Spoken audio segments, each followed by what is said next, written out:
Welcome to the Relly Talks, the channel where we explore spirituality, beliefs, and the mysteries that have shaped humanity for centuries. Today we're diving deep into a topic that transcends borders, cultures, and time: angels, spirits, and demons.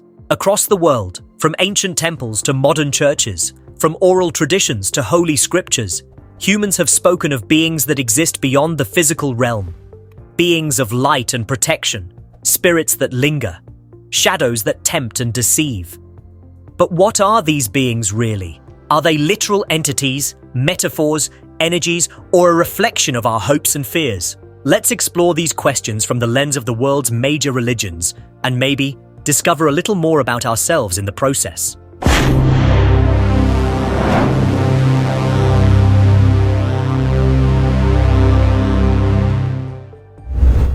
Part 1. Angels, Spirits, and Demons. What are they? Let's begin by setting the foundation. The terms angel, spirit, and demon each have unique origins and meanings. Though often used interchangeably in pop culture, they reflect very different ideas in theology, philosophy, and folklore. Angels are typically seen as divine messengers, beings of light created to serve a higher power. Spirits are broader and more ambiguous, ranging from the souls of the dead to nature spirits to divine presences. Demons, on the other hand, are often associated with temptation, chaos, or evil, though their role and interpretation vary widely across faiths. These beings serve as intermediaries between worlds, between gods and humans, between life and death, between good and evil. They are present in holy scriptures, myths, rituals, visions, and even everyday conversations. So let's take a closer look, starting with the most radiant of them all, the angels. Part 2. Angels, across the world's major religions. Let's begin in Christianity. In Christian belief, angels are divine messengers. They appear throughout the Bible, often at critical moments. The archangel Gabriel tells Mary she will give birth to Jesus. Michael, another archangel, is seen as the protector of heaven, leading the battle against evil. In the book of Hebrews, angels are described as ministering spirits sent to serve those who will inherit salvation. They are not just warriors or heralds. They are guardians, helpers, and symbols of divine love. Interestingly, angels are not always portrayed as the serene, winged beings we see in paintings. In the Bible, they sometimes appear in dazzling, even terrifying forms, fiery, multi-winged, or overwhelming in their presence. A reminder that the divine is not always gentle or familiar. In Islam, angels, or malaika, are considered beings of light, created by Allah before humans. Unlike humans or jinn, they do not possess free will. They are completely obedient to God and incapable of sin. The angel Jibril, known as Gabriel, is a central figure in Islam. He delivered the Quran to the Prophet Muhammad, peace be upon him. Other well-known angels include Mikhail, who controls rain and sustenance, and Israel, the angel of death. Each person, according to Islamic belief, is accompanied by angels who record every deed, good and bad. At the end of life, these records will be used to determine one's fate. Moving to Judaism, angels, or malakim, are also divine messengers sent by God to interact with humans. They appear frequently in the Hebrew Bible. They speak with Abraham, wrestle with Jacob, and guide prophets. In Jewish mysticism, especially Kabbalah, angels are often placed in hierarchical structures, realms of light and presence that reflect different attributes of God. However, Judaism is cautious about giving too much attention to angels. They are not worshipped. They are never equal to God. Their job is simply to carry out divine will. Outside the Abrahamic traditions, we find fascinating parallels. In Zoroastrianism, angels are called Yazatas, beings who help maintain order and goodness in the universe.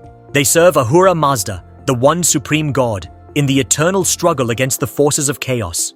In Hinduism, the divine realm is filled with countless beings, devas, apsaras, gandharvas.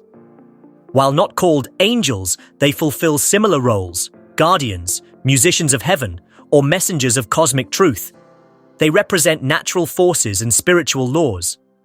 And in Buddhism, we find the devas, heavenly beings who live in various realms, caught within the cycle of rebirth. Though powerful, they are not eternal, and even they seek enlightenment, like humans do. The idea of angelic beings is truly global, symbols of protection, messengers of truth, and reminders of the divine presence around us. Part 3. spirits, from ancestors to nature. Now, let's shift focus from celestial beings of light to the more grounded and sometimes mysterious realm of spirits. Spirits come in many forms. They may be the souls of the dead, protectors of a household, or even the consciousness of a mountain or river. Let's begin with ancestral spirits. In many traditional religions, especially in Africa, Asia, and indigenous cultures, the dead are not gone. They are transformed. Ancestors are honored, remembered, and often consulted for guidance. In Chinese folk religion, ancestors are revered through offerings and rituals. During the Ghost Festival, it's believed the spirits of the dead return to visit their living descendants. Families prepare food, light lanterns, and burn paper money for their comfort in the afterlife. Similarly, in Shinto, the spiritual tradition of Japan, spirits of ancestors and natural forces are called kami. These are not gods in the Western sense, but sacred presences. Mountains, rivers, trees, and even ancestors can be kami. In African traditional religions, the spirit world is deeply interconnected with the physical world. Spirits are often intermediaries between the supreme god and humanity. Some are benevolent ancestors, others are powerful nature spirits. In the Caribbean, especially in Vodou and Santeria, ancestral spirits are invoked in rituals to provide healing, insight, and protection. Even in modern secular cultures, people often speak of feeling a presence when they remember a lost loved one, or sense guidance from someone beyond the grave. Now consider nature spirits. In animistic traditions, everything is alive. Rocks, rivers, animals, all carry spiritual energy. The spirit of a mountain may be as powerful as a god. A forest may have guardians. A storm may be the movement of an unseen force. In Celtic folklore, fairies and elemental spirits are part of everyday life. In Slavic traditions, spirits like the domovoi protect homes and families, if treated with respect. These spirits remind us that the world is not just a machine, but a mystery, alive with energy, memory, and meaning. Part 4. Demons, Evil, Chaos, and Shadows. Now we arrive at the darker side of the spectrum, the demons. Feared in every tradition, misunderstood in many, demons are symbols of temptation, fear, chaos, and rebellion. But even demons are not all evil. Sometimes they represent necessary challenges, forces that push us to grow, resist, or understand the nature of suffering. In Christianity, demons are often fallen angels. According to tradition, Lucifer, once an archangel, rebelled against God and was cast down from heaven, becoming Satan. Other angels followed him, becoming demons. In the New Testament, Jesus cast demons out of people, implying they could possess or torment the living. Christian theology later developed concepts of exorcism, spiritual warfare, and the eternal struggle between good and evil. In Islam, the demonic are not fallen angels but jinn, beings created from smokeless fire. Jinn have free will and can be good or evil. Iblis, the equivalent of Satan, was a jinn who refused to bow to Adam and was cast out. Many Islamic cultures believe in jinn possession, and recitation of the Quran is used for protection. Yet unlike angels, jinn are not beyond redemption. They are like humans, capable of choice. In Judaism, the concept of demons is less emphasized, but does appear. In some traditions, shedim are spirits that can cause illness or misfortune. The legendary figure Lilith is sometimes depicted as a demoness, especially in Kabbalistic folklore.